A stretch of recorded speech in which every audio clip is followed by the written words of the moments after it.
Hi, everyone, and welcome to Serpente Sunday for Sunday, May 16th, 2021. I am Lori with Behavior Education at Spirit Keeper Equine Sanctuary. Today, we're going to talk about behavioral signs of disease in your snakes. We have already talked in previous videos about behavior change due to stress and distress. And it's really important that you're familiar with your snake's normal body language so that you can tell when they go from being comfortable and relaxed to moderately stressed or severely stressed. And then pain can also cause behavioral changes in your snakes. And we've talked about that in another recent video as well. So now that leaves us to underlying medical conditions, which can definitely cause behavior change in your snakes. And it's really important that we as keepers are able to recognize when injury, illness, or disease may be the cause of that behavior change. So behavior changes are things like increased activity, defensive behavior, or decreased activity or lethargy. Now, obviously, there are lots of non-medical issues that can contribute to these behaviors. So let's talk about those first, and then we'll talk about medical issues that you're likely to notice. So increased activity due to non-medical issues are things like the enclosure temperature being too high or the temperature in the room being too high in general. A lack of or not enough hiding spaces, breeding behavior like mate seeking or searching for nesting sites, hunger or thirst, ectoparasites like ticks or mites or other little creepy crawly things on the outside of your snake's body can definitely increase their activity level because they're uncomfortable and trying to get away from that sensation. An improper environment in general. So things like no climbing branches or other furnishings that would be appropriate for an arboreal or semi-arboreal species, or no substrate or the wrong kind of substrate for a fossorial species to be able to burrow in, or no swimming area for an aquatic or semi-aquatic snake. All of those things can cause increased activity in your animal, and those are for non-medical reasons. Here are a few other things to think about that might increase your snake's activity. Odors in the room or nearby, such as other animals, air fresheners, incense, anything unusual or that stimulates your snake and or makes them uneasy, like maybe the smell of prey in the room or predatory species in the room are going to increase your snake's activity because they start to smell that. Fear, anxiety, and stress, or FAS as it's called in the Fear-Free program. So fear, anxiety, and stress can be caused by lots of things, which we've talked about lots in my videos.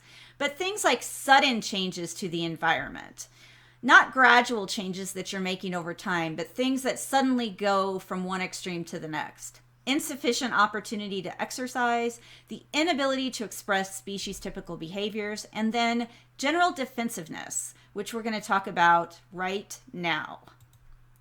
So general defensiveness for non-medical reasons could be because there's a predatory species nearby and it's making the snake feel very defensive. That might be a human, it might be a dog or a cat or some other kind of animal that they feel is acting in a predatory manner towards them.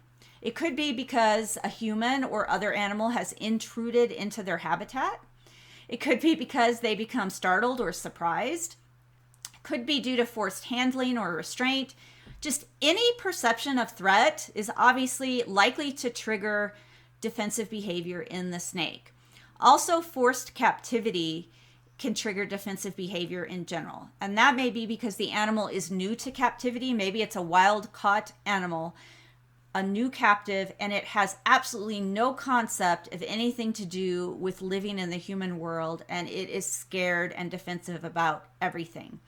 And then confinement and the inability to escape all kind of falls under forced captivity. So remember that when a snake is choosing to hide, that's very different from forced confinement when the snake has no option to leave.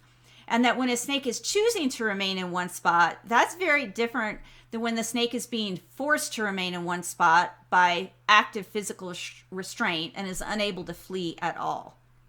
Now let's take a look at non-medical reasons why your snake may be exhibiting decreased activity and be lethargic. So the temperature might be too cold. They may be gravid. They may be going through an ecdysis cycle. They may be getting ready to brumate or in brumation, or they may be digesting a large meal and they just don't feel like moving around much. Now, if this general inactivity is paired with soaking in water, not swimming, because I have several snakes that have swimming pools and swim a lot as part of their normal activity, but actually being very inactive or lethargic and sitting in their water, not moving around. That could be because the environment's too dry to regulate temperature, because water holds a steady temperature much longer than the ambient air. So if the ambient air becomes too cold and the water's warmer, the snake might get in the water to warm up. And if the ambient air is too hot and the water's cooler, the snake may sit in the water to cool off. Or because they're going through a shed cycle, they may soak in the water to help that skin come off more easily. If they're really uncomfortable because of ectoparasites, again, creepy crawly things on the outside of the snake's skin, they may be soaking in the water to try to be more comfortable or get those organisms to get off of them. And then if they're digesting a meal, sometimes soaking can help things pass through the intestinal tract. So be familiar with snake body language and the signs of pain in snakes and other reptiles in general. We've talked about this tons in other videos. Be especially familiar with the snake body language chart and understand that when your snake is stressed or moderately stressed or severely stressed in the yellow and red zones, these behaviors can be caused by things other than underlying medical conditions. But when you've eliminated those other possibilities and your snake is exhibiting some of these things, you need to start looking at medical possibilities. And then obviously, if your reptile is exhibiting any of these signs of pain, you need to take your animal to the vet and have it checked out to see why the animal is in pain. So behavior change can be caused by stress or general pain, but may also indicate underlying medical issues. So stress and distress, you're going to be able to recognize hopefully by watching your snake's body language, being familiar with what's normal and what's not, and what moderately stressed and severely stressed body language looks like. And then pain in reptiles is going to cause behavior change. So be familiar with the signs of pain.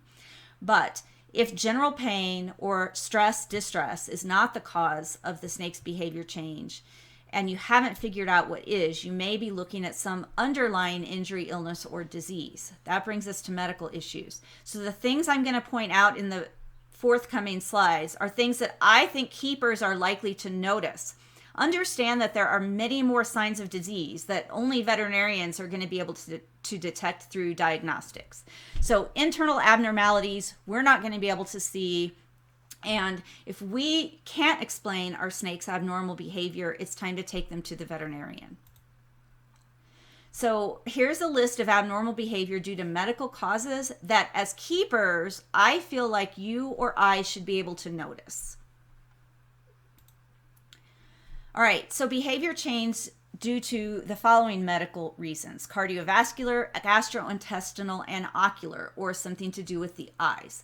So cardiovascular disease may cause your snake to be lethargic, have paler than normal mucous membranes, or even start to have some necrosis in the tail tip.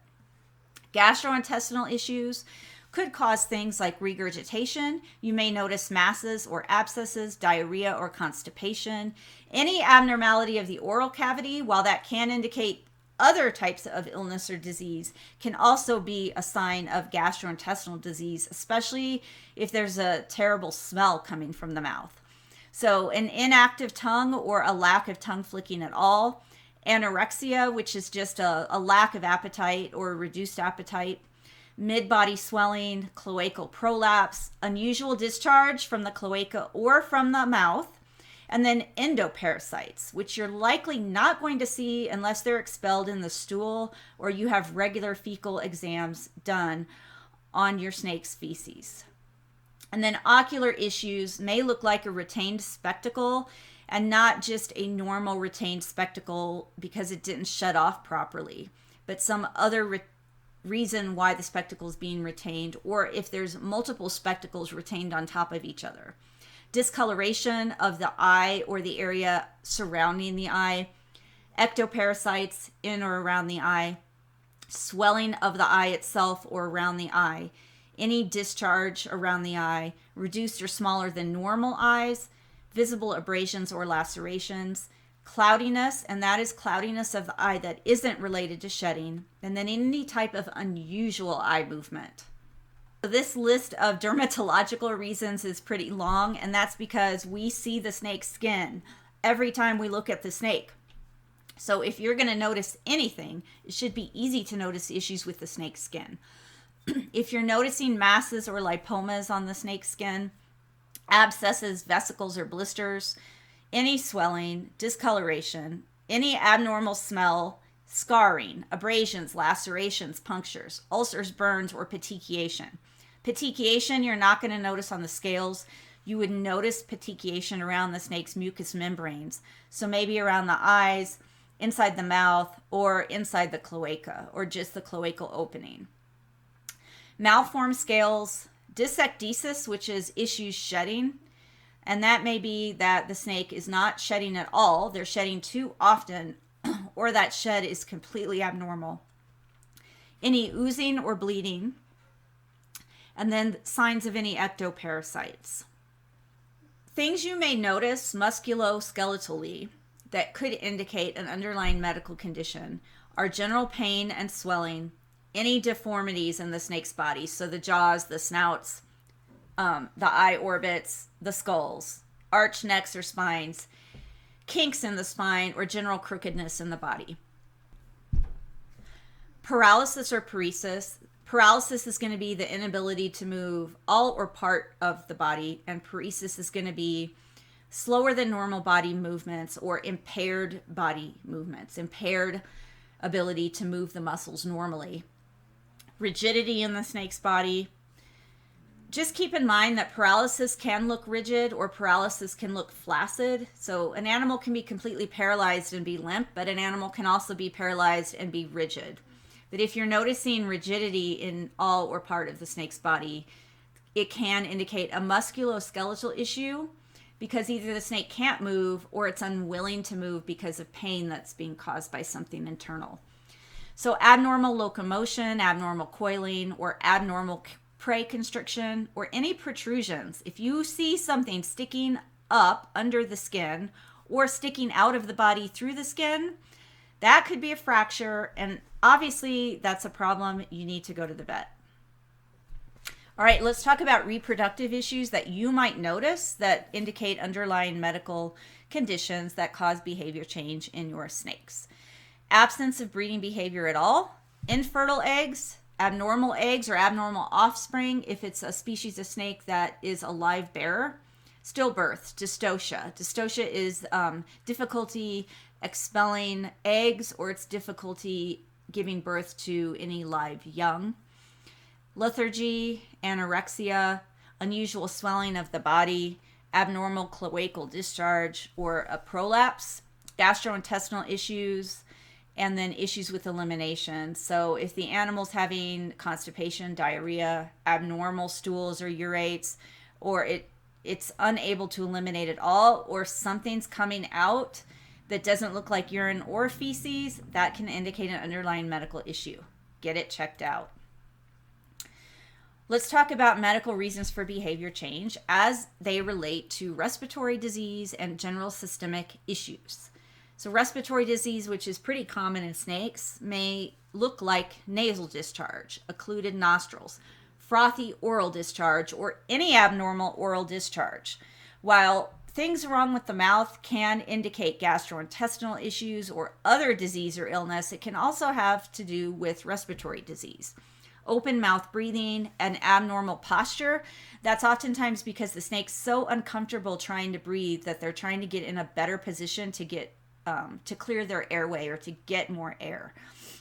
Inflation of the throat, dyspnea, which is any type of labored or abnormal breathing, sneezing or what appears to sound like sneezing or wheezing, and then increased respiratory sounds in general, like stridor, which are just really, really high-pitched wheezing sounds, stentor, which are loud vocalizations of any kind, audible gurgling.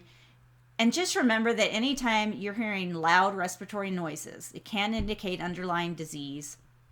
It can also be because sometimes snakes are going to breathe louder than normal. They're going to hiss or they're going to expel air when they're highly alert or stressed, or sometimes around the time that they're shedding, because during ecdysis, the skin around the external nares thickens and the airway narrows.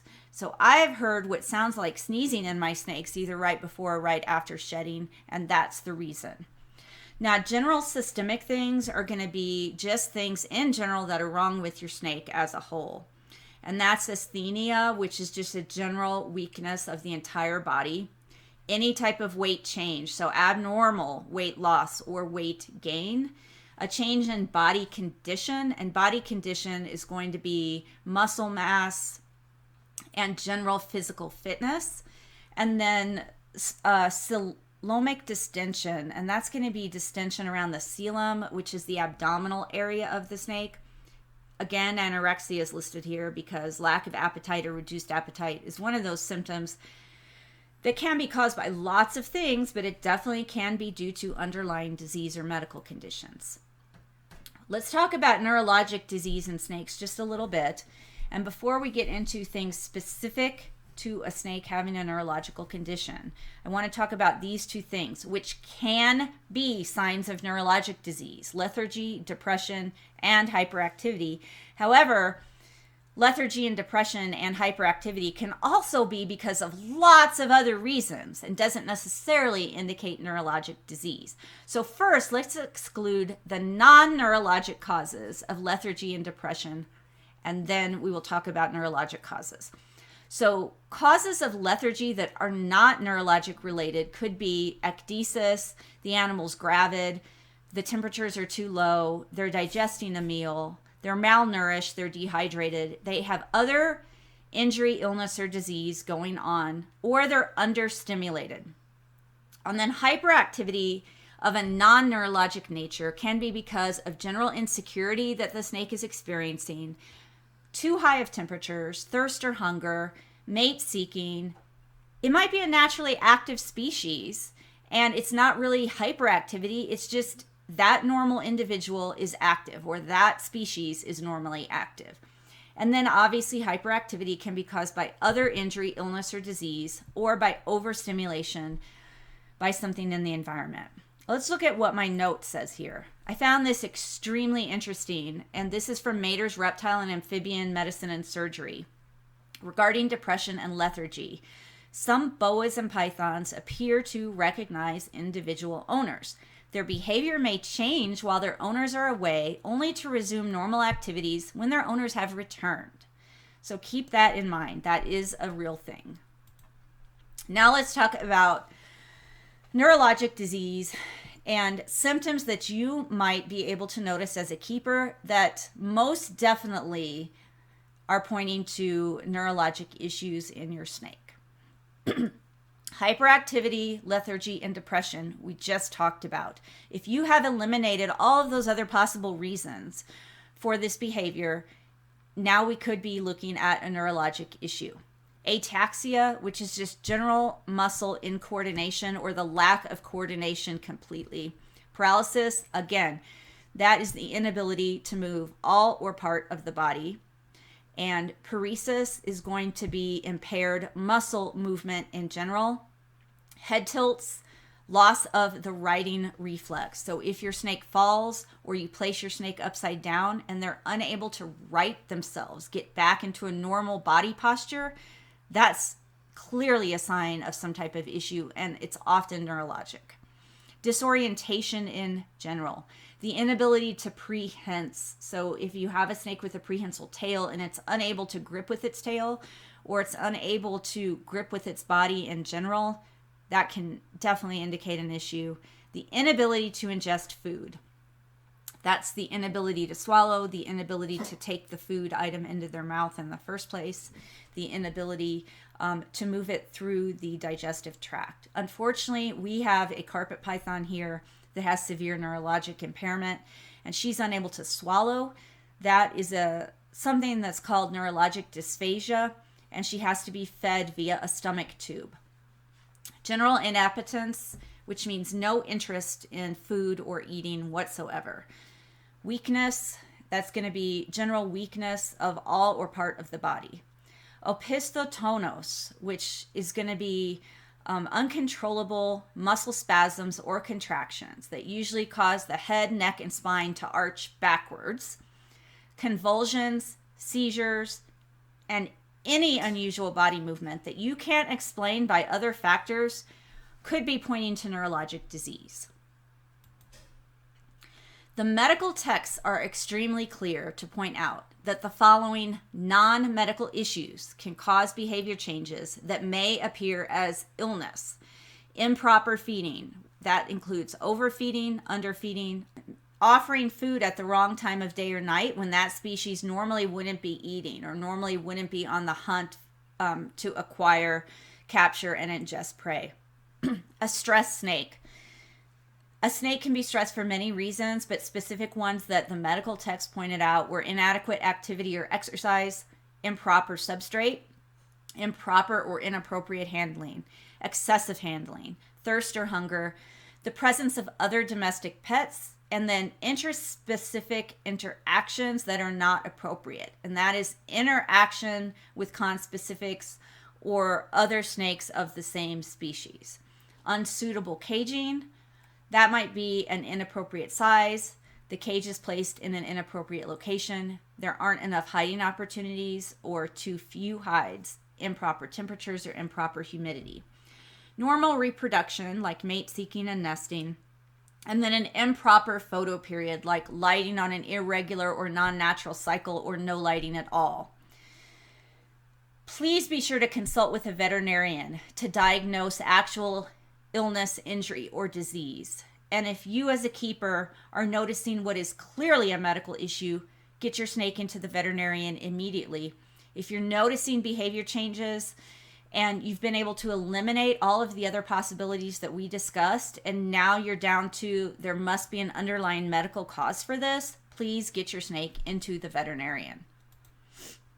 I want to thank everybody for watching and learning with me today. Please contact me if you have any questions, and always remember to be kind and love your animals.